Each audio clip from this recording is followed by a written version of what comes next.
The phone rang while I was navigating the winding mountain road outside Asheville, the kind of road where the pines lean in so close you feel like they're listening. Tom Harlan's voice was low, almost a whisper. "Kinsley, we broke through a false wall in the loft. There's a locked digital safe behind it. Your sister's name, Amara Burke, is engraved on the lid. You need to get here.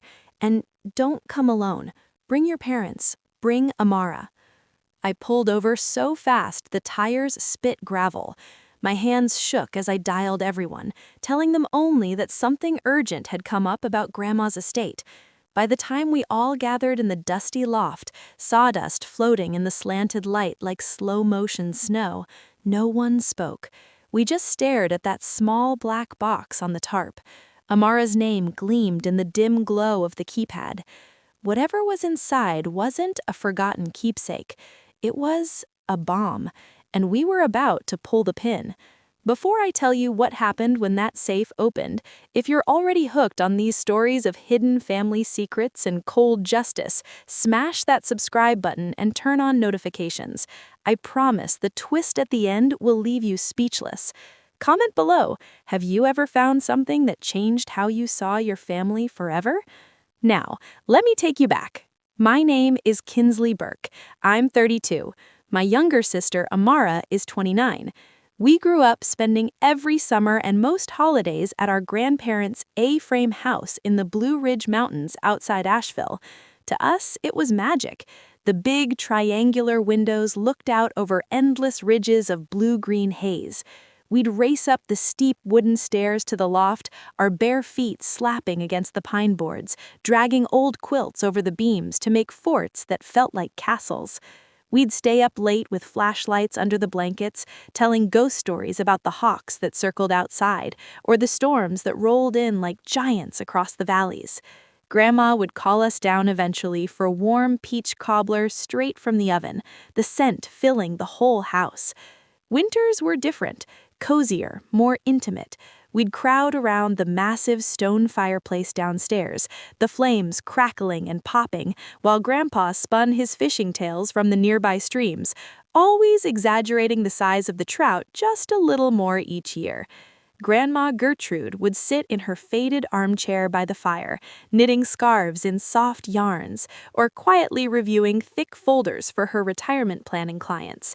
She was the best in the region, known for helping seniors protect their life savings, set up trusts, navigate annuities, and avoid the scams that preyed on the elderly.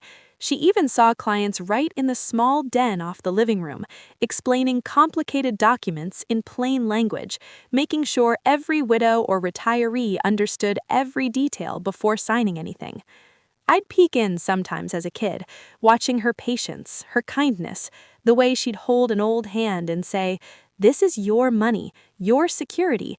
Never sign anything you don't fully understand." Dad, Carl Burke, started visiting more frequently in Grandma's later years. He'd arrive unannounced, pulling her aside for quick questions about client portfolios or specific investment ideas. His voice was always smooth, charming, the same tone he used to close deals or win arguments at family dinners. But I noticed how his eyes sharpened when she mentioned larger accounts or wealthier clients. She'd change the subject fast, reminding him about confidentiality rules and professional ethics.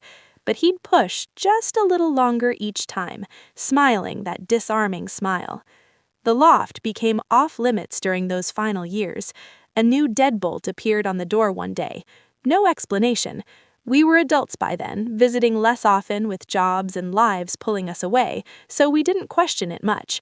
We assumed Grandma needed privacy as her health declined, or wanted to store medical equipment up there without us grandkids tripping over it. Grandpa died suddenly, a heart attack, when I was 28. He was gone in an instant. No warning, no goodbyes. The whole family reeled. Grandma was diagnosed with cancer shortly after, as if grief had opened the door for it. She fought for another full year, determined to stay independent in the house she and Grandpa had built together. She grew frailer, spending more time in that same armchair by the fire, but her mind stayed razor sharp. She handled her own affairs right up until the end, updating her will herself with a lawyer friend. The house to Amara and me equally. No complicated trusts needed since we were adults. Amara wanted to keep it exactly as it was, a shrine to our childhood summers, holiday gatherings, the smell of pine and fireplace smoke. She's always been the sentimental one, keeping boxes of old letters, holiday ornaments, Grandpa's fishing lures like sacred relics. But the taxes, the upkeep, it was bleeding us dry. I'd built a solid marketing career in Charlotte, a 3-hour drive southeast through the mountains, and was saving for my own stability, a down payment, an emergency fund, a future that didn't depend on anyone else. Amara taught preschool near Asheville, single mom after a rough divorce, living paycheck to paycheck in a cramped apartment that barely fit her and her young son. Letting the property deteriorate felt irresponsible, almost disrespectful to Grandpa and Grandma's memory. I pushed for renovation, update the loft into an airy, modern space with skylights and polished beams to appeal to buyers seeking that rustic, chic mountain vibe popular in the area. Selling would split the proceeds fairly, giving Amara breathing room for debts or a small home of her own, and me a boost towards independence. Amara reluctantly agreed, understanding the finances. Practicality won out over sentiment. That's how Tom Harlan's crew got the job. His company specialized in mountain homes, dealing with steep roofs, humidity damage, those tricky A-frame angles that regular contractors botched. We walked through together initially, mapping priorities, starting with the loft for maximum impact on listings. The crew began a few weeks prior, stripping old paneling, prepping for new drywall, fixing structural issues hidden for decades.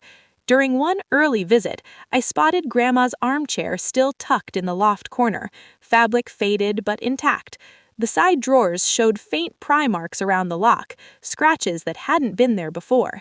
She'd once casually mentioned misplacing a few unimportant papers amid treatment side effects, brushing it aside when I asked.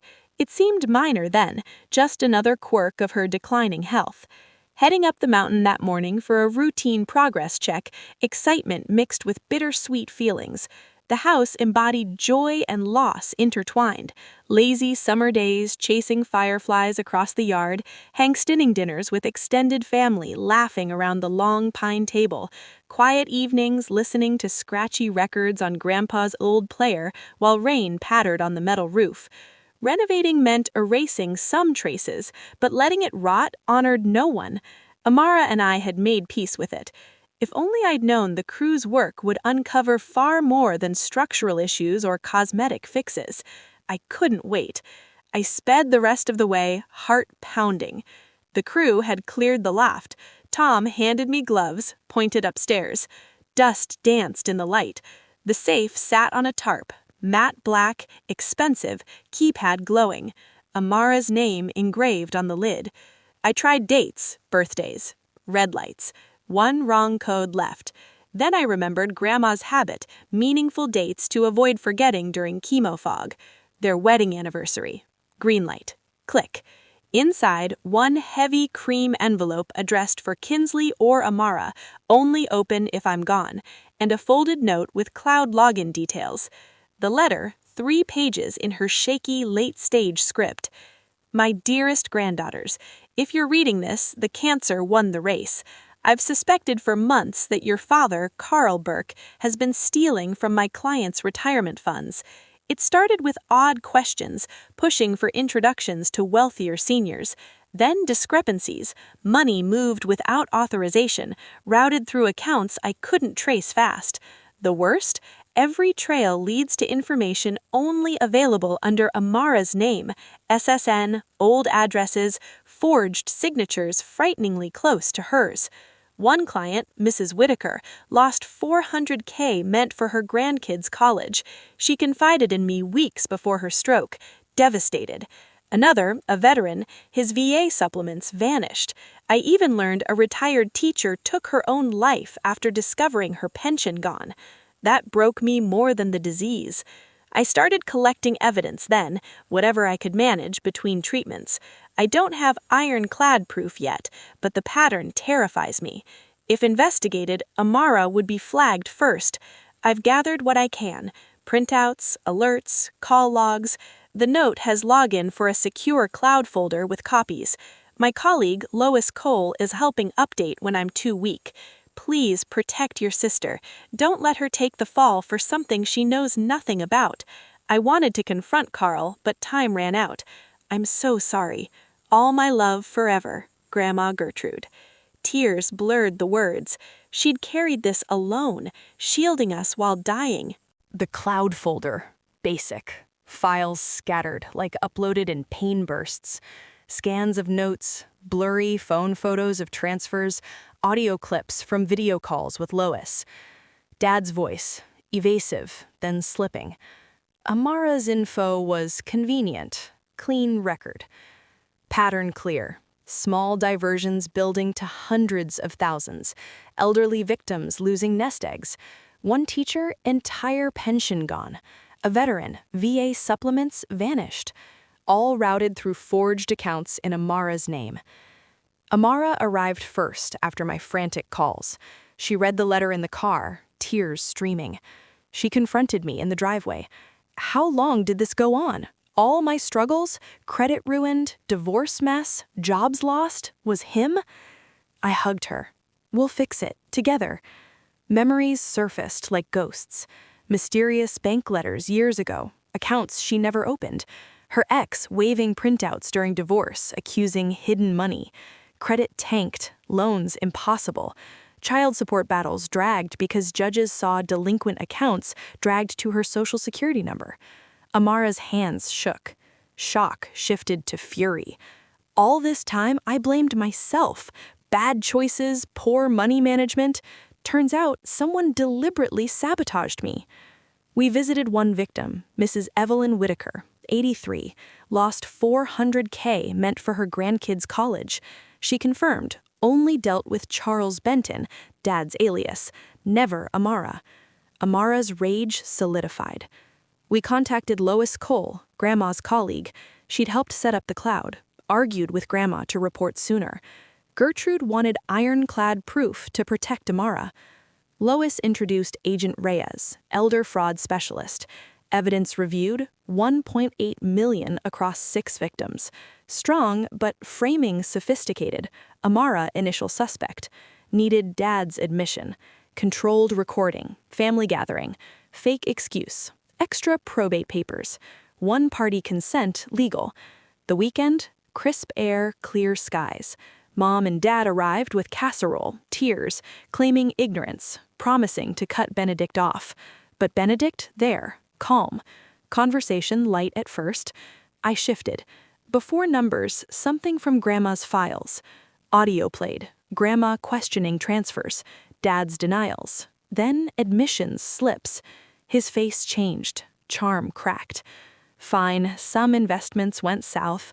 Mom favored Amara. I had to build something. Mom agreed. Gertrude spoiled her. Dad boasted. Shell companies, timing, using Amara's clean record. Those old people had more than they needed. Amara's tears. I guided questions, specifics drawn out. Dad's arrogance peaked. Blood's thicker. Signal. Headlights flash. Agent Reyes entered. Carl Burke, you're under arrest. The weekend arrived with crisp mountain air and clear skies, perfect for the drive up from Charlotte. Mom and Dad pulled in first, their SUV loaded with overnight bags since they'd decided to ski rather than commute back the same day. Amara showed up shortly after, parking her older sedan beside the gravel path. We gathered in the living room, sunlight streaming through the large windows onto the stone fireplace that hadn't been lit in years. I positioned the laptop on the coffee table, screen facing everyone, phone propped nearby for backup audio, legal under state rules since I was participating and consenting. Conversation started light, updates on work, Amara's preschool class, Mom's garden club. Dad steered toward the house sale, asking about offers and timelines. I shifted gears smoothly. Before we talk numbers, there's something from Grandma's files the contractor's uncovered. It involves her old clients. I opened the compiled audio playlist, volume moderate so words carried clearly. The first clip played, Grandma's frail voice questioning irregular transfers, Dad brushing it off as market fluctuations. His face on the couch tightened, but he forced a chuckle.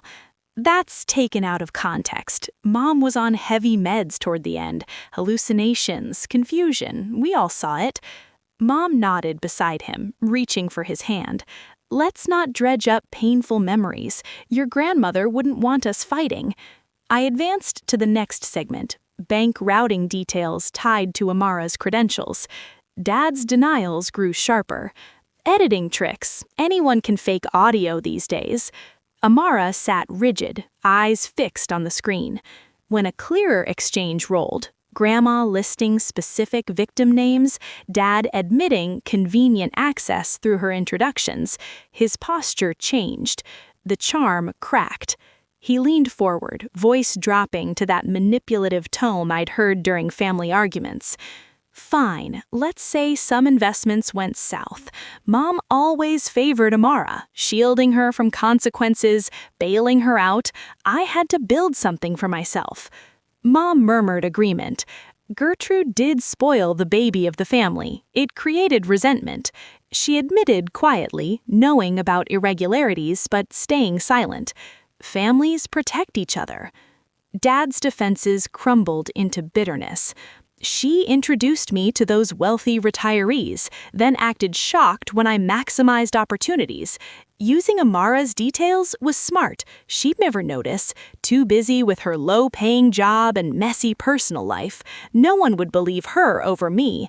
He listed tactics proudly now, layering shell companies, timing transfers during market dips to mask losses, routing funds to his lifestyle upgrades. Those old people had more than they needed. I earned it. Amara's breathing grew audible, tears streaking her cheeks. I kept steady, guiding questions to draw more specifics, victim amounts, forged forms, deliberate credit sabotage. He boasted about the precision. Amara's clean history made perfect cover. By the time anyone looked, she'd take the heat. The room thickened with tension. Childhood photos on the mantel staring down like silent witnesses. Dad's arrogance peaked. You think turning this over changes anything? Blood's thicker. I rose casually, walking to the window overlooking the driveway, prearranged signal. Headlights flashed twice from unmarked vehicles parked just out of sight. The front door opened without knocking. Agent Reyes entered first, badge visible, followed by 2 FBI officers in plain clothes. Carl Burke, you're under arrest for wire fraud, identity theft, and elder financial exploitation. Dad's face went ashen as cuffs clicked. Mom gasped, clutching the couch arm. Amara stood frozen, relief and horror mixing. Reyes recited Miranda rights calmly while officers secured the scene. No resistance, just stunned compliance amid the familiar surroundings where we'd once celebrated holidays. They led him out past the fireplace, past faded family portraits. Mom followed to the doorway, calling his name weakly. Amara and I stayed inside, the weight of years lifting and crashing simultaneously. The arrest unfolded efficiently, standard procedure for white-collar cases. No dramatics needed. Vehicles pulled away down the mountain road, leaving silence in the house that now felt irrevocably changed. The investigation stretched across many months, federal agents combing through layers of shell companies and offshore routing Dad had buried deep. Prosecutors built an airtight case under the Elder Justice Act and wire fraud statutes, charging him with systematic exploitation of vulnerable seniors, a felony carrying steep minimum mandatories when victims exceed certain ages. The evidence from Grandma's files, combined with his own recorded admissions, left little room for defense. He accepted a plea deal to avoid a trial that could have added decades, 22 years in a medium-security federal facility in Butner, North Carolina, with no early parole eligibility under current guidelines. Asset forfeiture followed swiftly. The Charlotte house, 4 bedrooms, manicured lawn, all purchased with diverted retirement funds, went to public auction through the U.S. Marshals Service. Luxury vehicles, investment portfolios, even collectibles from his office were seized and liquidated. Proceeds covered restitution first. Nearly 88% returned to the 6 victims, averages in the hundreds of thousands each. Mrs. Whitaker received enough to restore her grandchildren's college funds and cover long-term care upgrades. Others rebuilt depleted nest eggs, some moving from worry about basics to modest security again. The government process dragged, but fairness prevailed. Mom chose loyalty to the end. She sold what little remained in her name, downsized to a small apartment near the prison, and attended every visitation allowed.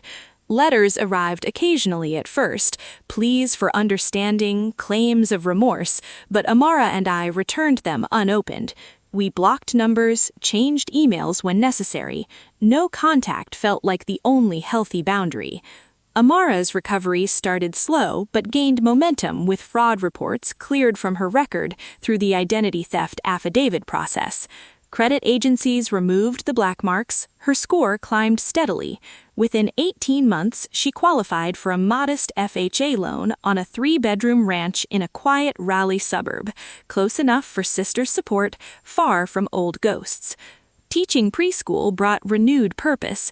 Parents noticed her confidence, leading to a coordinator role with better pay and benefits. I shifted jobs too, taking a remote marketing position that let me relocate nearby. Weekends filled with helping her unpack, painting rooms, building routines free from past shadows. The A-frame sale closed smoothly, proceeds split evenly after fees, providing her down payment cushion and my emergency buffer. Watching her sign closing papers, keys in hand for a place truly hers, marked the real turning point. Cutting ties completely wasn't easy. Holidays felt strange without extended family traditions, birthdays quieter, but toxicity has no place in healing. Blood ties don't obligate endurance of betrayal. American culture values individual well-being alongside family, and mental health professionals emphasize no contact when patterns prove destructive. We chose peace over pretense. Looking back now, the hardest truth Grandma left wasn't just the evidence, it was the lesson in courage. She fought alone to shield us by sacrificing comfort for integrity. Amara and I honor that by protecting our future the same way. Boundaries firm, trust earned, support unconditional between us. Some relationships can't be salvaged, and forcing them only prolongs pain. Walking away from toxic parents, even biological ones, isn't abandonment. It's self-preservation, a step many take for healthier lives.